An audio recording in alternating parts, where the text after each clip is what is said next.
Olá, turma do nono ano. Então vamos para mais uma aula.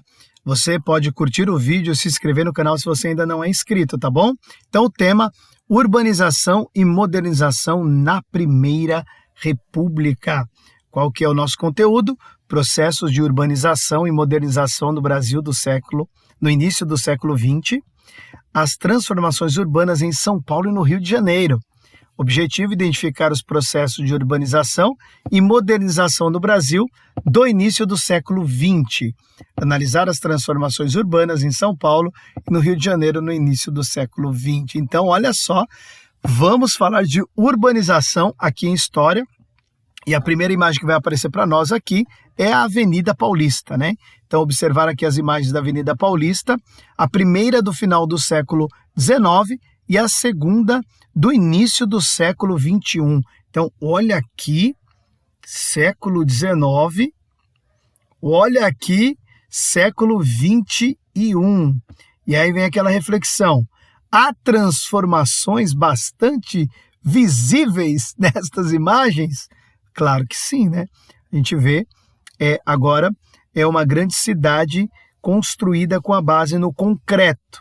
E ali do lado esquerdo nós temos ainda muitos aspectos naturais daquela região que, pelo que a gente pode observar, foi devastada pelos concretos, certo?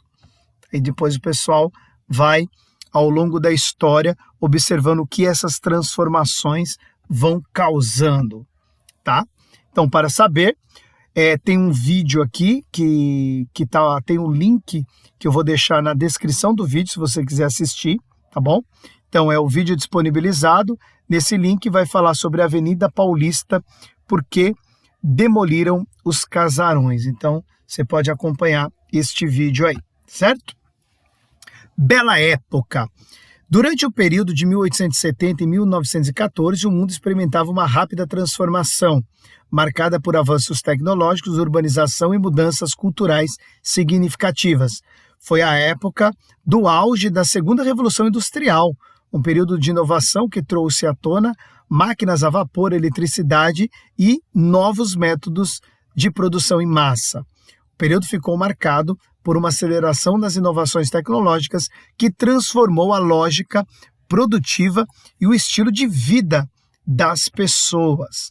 A eletricidade iluminou cidades antes mergulhadas na escuridão, enquanto novos meios de transporte, como os trens e automóveis, conectavam as pessoas de maneiras antes inimagináveis.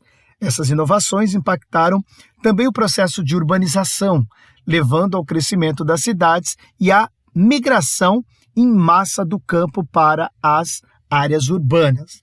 Nas grandes cidades europeias, como Paris, Londres e Berlim, a vida tomava uma nova forma, caracterizada pelo surgimento de arranha-céus, cafés, teatros e uma vibrante cena cultural. Nesse aspecto, a Belle Époque, que significa bela época em francês, foi realmente uma era de otimismo e progresso, e grandes reformas urbanas, inovações na arquitetura e na arte eram perceptíveis nas cidades. Então a gente vai ver aqui algumas imagens agora que vão representar todo esse momento que o mundo viveu da Bela Época. Ruas de Paris aí para você. Mas a Belle Époque também trouxe à tona a disparidade social da época, lançando luz sobre determinadas questões. As inovações tecnológicas não apenas aumentaram a produção, mas também mudaram a dinâmica social, ampliando significativamente a classe trabalhadora e redefinindo as relações laborais. A urbanização em massa trouxe desafios relacionados à superprodução e à pobreza. As condições de vida eram insalubres e desafiavam os sistemas de infraestrutura. O crescimento econômico tornou uma elite próspera, mas se deu à exploração da classe trabalhadora, que é o que a gente vê ainda como retrato nos tempos atuais. A Belle Époque brasileira. O Brasil também foi influenciado pela onda de modernização que varreu o continente europeu. Nesse contexto, o país experimentava um crescimento econômico impulsionado pela exportação de produtos, como a borracha, o cacau e o café, que geraram muitas riquezas para uma elite agrícola. Na passagem do século XIX para o século XX, as grandes capitais brasileiras, como Rio de Janeiro e São Paulo, passaram por reformas urbanas, financiadas pelas receitas provenientes das exportações desses produtos. Muito disso vocês viram no 8º ano.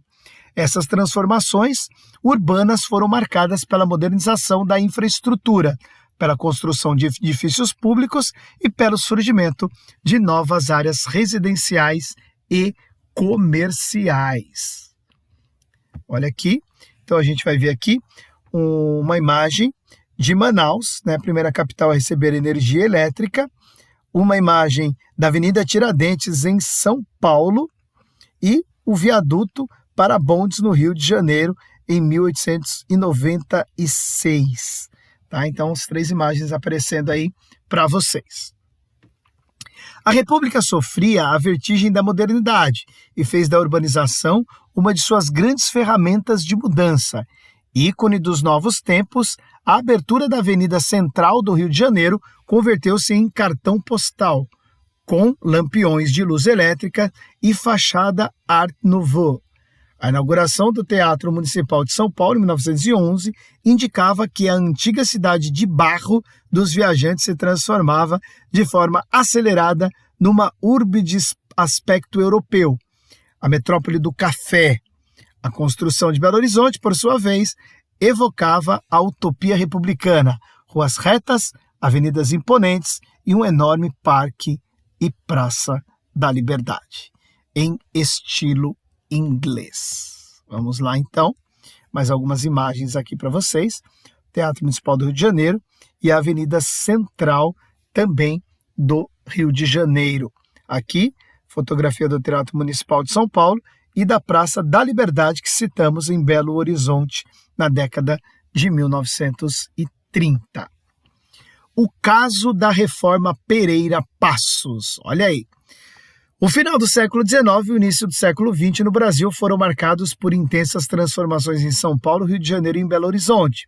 Houve a construção de ruas, melhorias no saneamento básico e inovações nos transportes. No entanto, nem todas as classes sociais foram igualmente beneficiadas.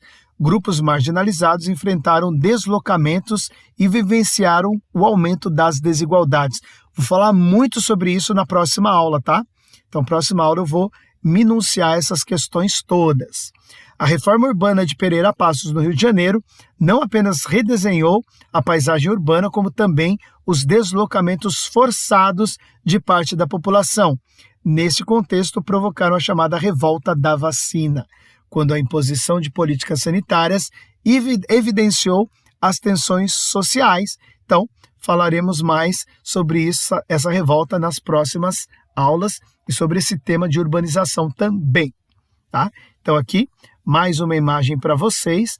Essa aqui é o cartão postal da época da reforma da Pereira Passos, certo? No afã do esforço modernizador, as novas elites se empenhavam em reduzir a complexa realidade social brasileira, singularizada pelas mazelas herdadas do colonialismo e da escravidão, ao ajustamento em conformidade com padrões abstratos de gestão social auridos de modelos europeus ou norte-americanos. Era como se a instauração do novo regime implicasse, pelo mesmo ato, o cancelamento de toda a herança do passado histórico do país e pela mera reforma institucional ele tivesse fixado um nexo coextensivo com a cultura e a sociedade dessas potências industrializadas, certo? E aurido quer dizer o mesmo que esgotado, esvaziado e exaurido, e coextensivo quer dizer que detém o mesmo valor de amplitude ou extensão, cuja extensão é igual ou coincidente, que pode ocupar o mesmo patamar, tá certo? Então, na aula de hoje, conhecemos melhor o período chamado Belle Époque, que foi marcado por avanços tecnológicos, pela urbanização, por mudanças culturais e pelo surgimento de desafios sociais, incluindo condições precárias de sobrevivência devido ao crescente processo de urbanização. Também identificamos que a modernização durante a Primeira República foi influenciada pela exportação de produtos como o café, a borracha e o cacau. Isso é importante, tá? Percebendo que o projeto modernizador republicano não pensou nos problemas sociais relacionados à herança da escravidão e também menciona aqui essa cópia feita de modelos que eram das nações europeias ou americanas. E vou aprofundar, volto a dizer, muito esse tema na próxima aula. Então nós temos uma base legal que nós vimos aqui hoje, dessa bela época, para a gente entrar de sola na próxima aula, falando mais a fundo sobre essas questões, principalmente sociais, tá certo? Então, um forte abraço a todos, fiquem com Deus, tchau, tchau.